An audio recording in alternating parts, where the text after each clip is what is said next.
عصمت فروشی، جان ایلیا۔ معلوم نہیں کہ مرد نے سب سے پہلے کس جنس تجارت کی قیمت ادا کی۔ غالباً وہ عورت ہوگی، عورت کا جسم۔ عصمت فروشی کا ادارہ اتنا ہی پرانا ہے جتنا کہ خود انسانی سماج۔ یہ بازار کسی دور میں بھی سرد نہیں ہوا۔ عصمت فروشی کی اپنی ایک منطق بھی ہے۔ یہ دوسری بات ہے کہ اخلاقیات کے فلسفی اسے تسلیم نہ کریں۔ اس منطق کی روح سے یہ بدنام عالم یا مشہور زمانہ پیشہ ایک جرأت مندانہ احتجاج ہے، جنسی احتجاج۔ سماج کی مفروضہ روایات و اقدار کے خلاف اس منطق کو سقراط، افلاطون اور ارسطو نے نہیں، ان کی ماؤں، بہنوں اور بیٹیوں نے ایجاد کیا ہے۔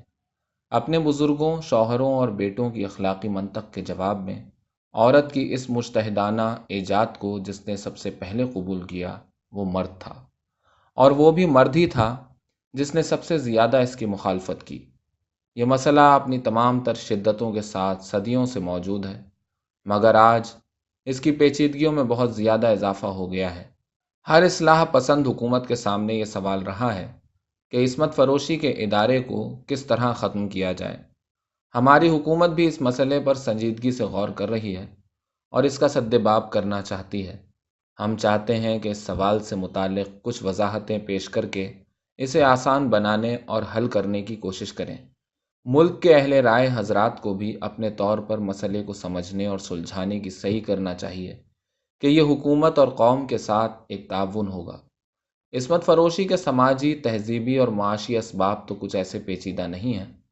ظاہر ہے کہ خراب ماحول، غلط تربیت، ناواجب قیود، سماج کے بے جا ضابطے، غیر منصفانہ نظام معیشت اور بعض دوسرے محرکات ہیں جنہوں نے عصمت فروشی کو ایک ادارے کی شکل اختیار کرنے پر مجبور کر دیا ہے۔ یقیناً یہ صورتحال کا صحیح مطالعہ ہے، مگر اسے مکمل اور جامع نہیں کہا جا سکتا۔ مکمل مطالعے کے لیے ضروری ہے کہ ہم انسانی فطرت کی تنہائیوں میں بھی سفر کریں، اس لیے کہ عصمت فروشی ایک رجحان کی حیثیت سے خود انسانی فطرت سے تعلق رکھتی ہے۔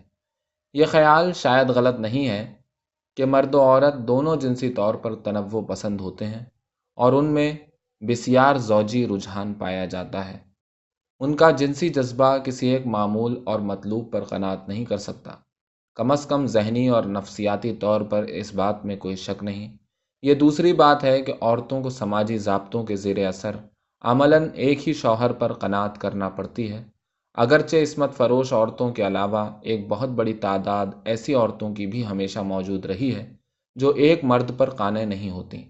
اگر یہ مطالعہ درست ہے تو پھر ہمیں کل انسانی سماج کو عصمت فروش قرار دینا پڑے گا، نہ صرف عصمت فروش بلکہ عصمت فروشی کا ایک منظم ادارہ۔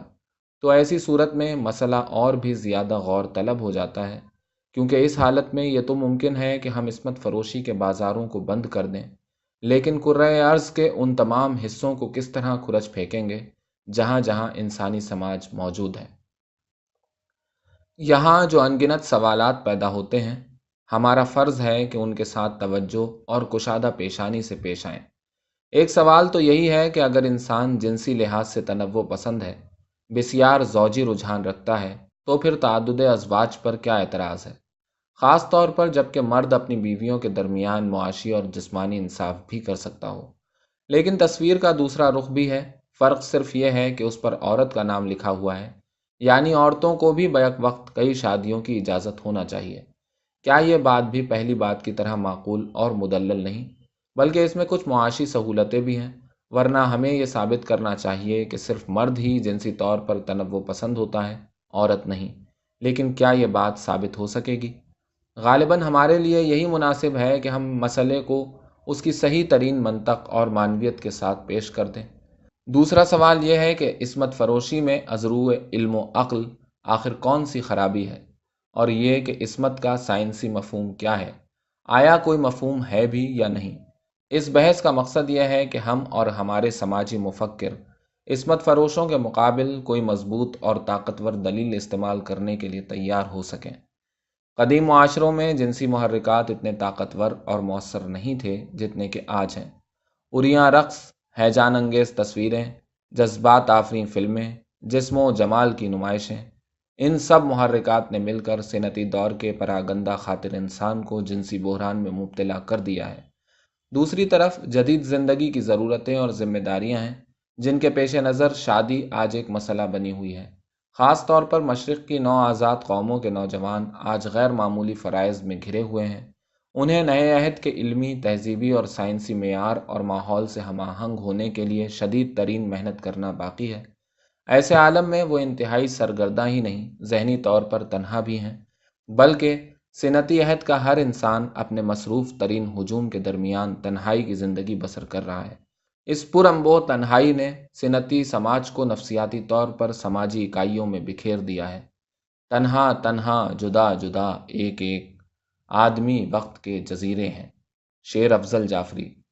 ان جزیروں کی خاموشیاں پکار رہی ہیں، تنہائیاں چیخ رہی ہیں۔ اس مشغول، اجنبی، حیران اور پرشور عہد کا انسان ہر فرد اور ہر شے سے جلد از جلد فراغت پانا چاہتا ہے۔ زندگی چل نہیں رہی، چھلانگیں لگا رہی ہے، دوڑ رہی ہے۔ آج کسی نقطے پر ٹھہرنا ممکن نہیں، اس لیے نیا عہد روایات و اقدار سے آہستہ آہستہ کٹتا جا رہا ہے۔ اقدار و روایات کے لیے جس نفسیاتی توجہ، نظریاتی یقین اور مزاجی استقلال کی ضرورت ہے، وہ اب بالکل ناپید ہے۔ بظاہر فاصلے کم ہو گئے ہیں، انسانیت ایک برادری میں تبدیل ہو گئی ہے، جیسے سب ایک جگہ سمٹ آئے ہوں، لیکن شخصیتیں سیاروں کی طرح ایک دوسرے سے بعید، بیگانہ اور اجنبی ہیں۔ اس فضا میں خاندان کا ادارہ آہستہ آہستہ ختم ہوتا جا رہا ہے۔ ہمیں غور کرنا چاہیے کہ آیا آج ہمارا قدیم اور مقدس جنسی اخلاق برقرار رہ سکتا ہے یا نہیں؟ اب شادی مسئلے کا حل نہیں رہی، خود ایک مسئلہ بن گئی ہے۔ ہمارے معاشرے میں ایسے لوگوں کی تعداد بہت ہی کم ہے جو شادی کے معاشی تقاضوں کو واقعی پورا کر سکیں اور انہیں مزید الجھنوں کا شکار نہ ہونا پڑے۔ عصمت فروشی کے شرمناک اور قابل ملامت ادارے کو بہر قیمت ختم ہونا چاہیے، مگر کیا اس کے ختم ہو جانے سے سماجی پیچیدگیوں میں اضافہ نہیں ہو جائے گا؟ کیا ہم یہ نہیں دیکھ رہے کہ آنے والے زمانے میں عورت اور مرد شادی کے بجائے عارضی معاہدے کرنے پر مجبور ہوں گے؟ بہرحال ہم نے مسئلے کو اس کی پوری شدت کے ساتھ پیش کرنے کی کوشش کی ہے، تاکہ اسی شدت کے ساتھ اسے حل کرنے کی سعی کی جائے۔